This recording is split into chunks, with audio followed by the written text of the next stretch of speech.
Welcome to another bonus edition of Upon Further Review. Upon further review, And in this edition, we'll be talking about the Philadelphia Eagles at the Indianapolis Colts, as they'll be going at it in Week 2 on Monday Night Football, September 15th at 8:30 p.m. Eastern Time. And you can catch that, as always, on ESPN. So the Eagles, they won in Week 1, and the Colts lost in Week 1.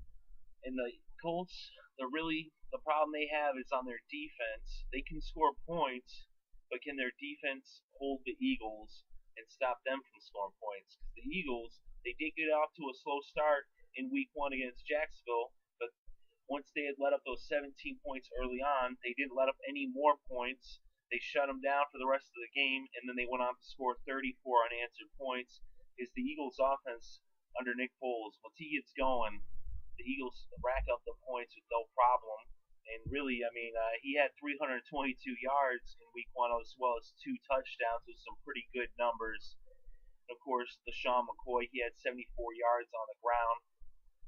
But to beat the Colts, he's going to have to at least get a century mark. He's going to hit that 100 mark through the air or on the ground for McCoy if the Eagles are going to want to beat the Colts.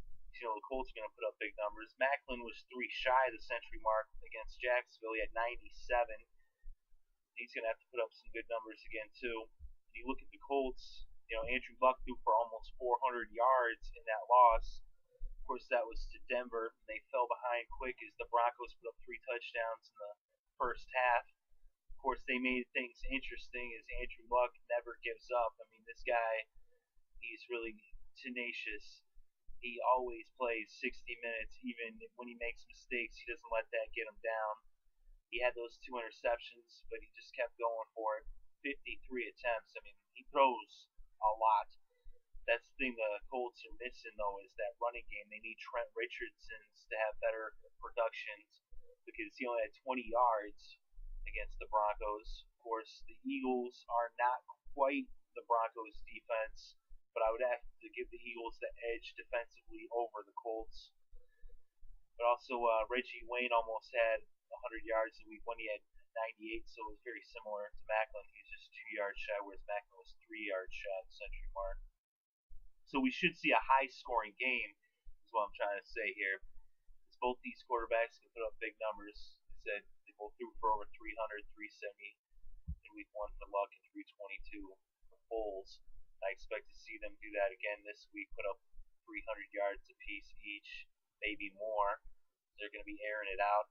Instead, Foles threw over 40 times, 45 in Week 1, and we had Luck throw for over 50 times in Week 1 with 53 attempts. So that's a lot of passes. The two of them combined threw it 98 times in Week 1. So they throw it 100 times here on Monday Night Football. And if you're a fan of the passing attack, if you like to see quarterbacks air it out, this will definitely be the game for you.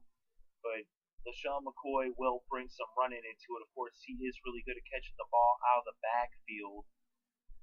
But it's really going to be a matter of who's going to get the turnover, is what I'm saying, in this kind of game when both teams are putting up big points.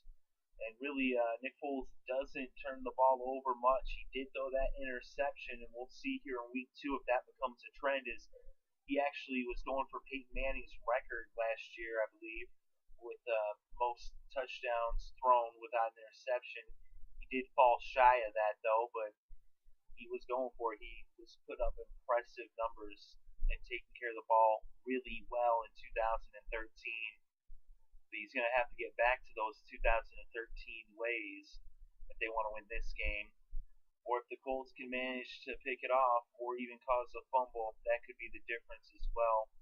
So this game really should come down to the fourth quarter late in the game, and it's going to come down to the final drive. I fully expect this one to be within one possession. That's to say it should be no more than an 8-point game, more likely to be a 5-point game. Maybe even within a field goal. Wouldn't be surprised to see Vinatieri come on the end and kick a field goal. Of course, either team has the capability of just putting up points and putting them up quick. So if one team jumps out and gets going fast and gets the other team down, that's very possible as well. But I think what's going to happen is that even though the Colts aren't quite as good defensively, I think Andrew Luck is just going to keep going, keep putting up those numbers, and set the Colts up. As long as they can stay within one possession of the Eagles, who are also going to put up some real big numbers too. But I think sometimes the Eagles have trouble getting going. Is they're more of a second half team. So once the Colts, if they jump out to that early lead, the Eagles have to play catch up. They might be able to tie it up late in the game, maybe even take the lead, but then in the end, the Colts will come back with a late drive, a field goal, or a touchdown, if necessary, and win this game. Let me know what you think in the comments below. I greatly appreciate you listening, and I hope you enjoyed the show.